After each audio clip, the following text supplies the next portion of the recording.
Sell, sell, sell, sell, sell, sell. The secret's to selling your big idea and making millions. When they tell you no, you're onto something because the sheep out there don't always see it. Next, when it's time to sell, you need a few tricks up your sleeve. I immediately called every friend I'd ever had in those 7 cities. I love that. I said, create the market. Yeah. Go buy it. I said, if you go into Neiman's and act really excited about Spanx, I'll mail you a check. And they did, and it flew off the shelves.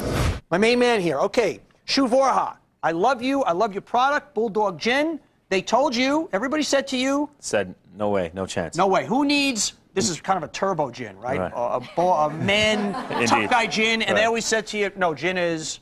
History. Nobody's drinking gin. Everybody's drinking vodka. Gin is, grandfathers drink gin. Who cares about a new gin coming out today? And what'd you say to him? I told him, listen, what I'm trying to do is I'm bringing sexy back to gin. I want to come up with a gin. Me and my partner, what we did is we said, we're going to make this gin that's so hot and exciting. When you drink it, you're not going to want to drink anything else. So we went to distributors. We got a sling of no's. They're like, everybody says nobody's going to drink gin. No, there's no room on the market for this. Okay, so you got the no. And I understood where they were coming from. So I didn't hold it against them, and it was just the nature of the market. Get too political, entrepreneur. You don't have to be that politically correct here. So okay. I said, you know what? Then me and my partner decided that we're just going to go out and sell on our own. So I went. My first day, I told you before, I went to 10 places. The first 9 said no. Believe me, each time I walked from a bar, the walk became a lot longer. And these places are right together. I was like, oh, what am I doing here? You weren't like Cook, who nailed the first one, right? No, okay, everybody said, they looked at me and said, Gin, they said, are you okay? What's wrong with you? Some guy touched my forehead, said, you must have a fever or something. So I went to the 10th place, this place, Daddy-O's in the West Village, and the guy said, you know what, I'm going to give you a shot. I actually like what you're doing. Let me take a bottle. And he said, that was my first sale. I said, oh my goodness, I felt like I'd sold 1 million cases just getting that one bottle. Right. And I went back a week later to talk to him. I said, well, I approached it with such trepidation. I was like, oh my God, I hope he sold one drink. I hope one person bought it. So what is he? He came back and I said, what happened to that bottle of Bulldog? He said, you know what?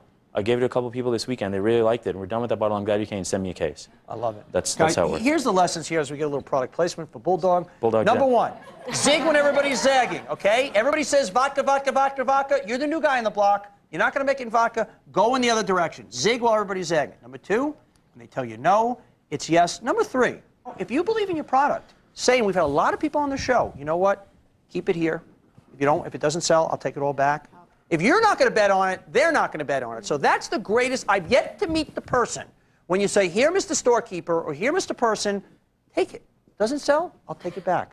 That says 2 things to them. Number 1, I'm getting something for free. Number 2, this person really believes in what they have. And if you're the new kid on your block, you got to do stuff like that. Absolutely. And that's the only way. You have to show them that you're right, and you have to prove to them that you believe in it. Then no one's going to believe in it unless you don't. Right. And it doesn't matter how many no's you get. There is that yes. It's the greatest feeling in the world. Use the no's as inspiration. Well, thank you for saying that. I mean, it is really the greatest feeling. I mean, there's no better feeling. It is. Guys, panel of experts here, board of directors, because we've all heard no. We've all tried that. You had great stories about getting your foot in the door. Any tips, any little tricks? You had your own specific things of turning a no into a yes and breaking down that first door, because that's the toughest one? I think you're in a great business because... Stop selling the beer! Well, there are lesser beverages, but we can respect them. And your customers are like individuals. You don't have to sell to Target and Walmart. Right. Business where you can go to one person at a time and where one bartender can believe in you and in your product and get you going. He can tell 5 other bartenders. That's a great business. But are the other... Go ahead, sir.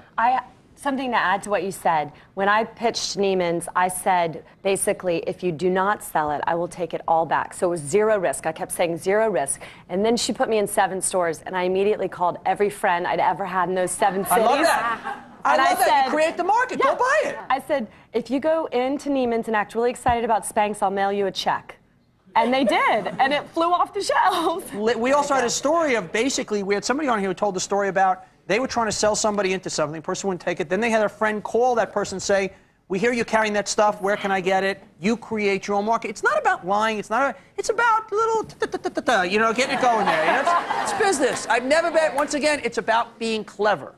It's about creating your own market. You have to make it. It's that simple.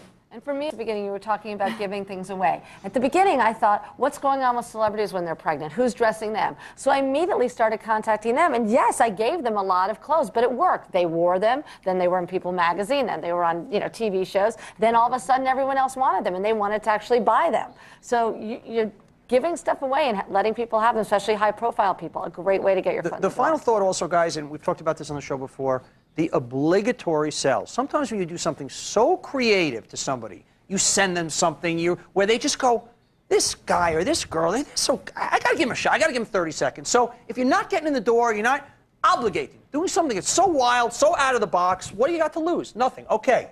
When we come back, how would you like to get your product on HSN?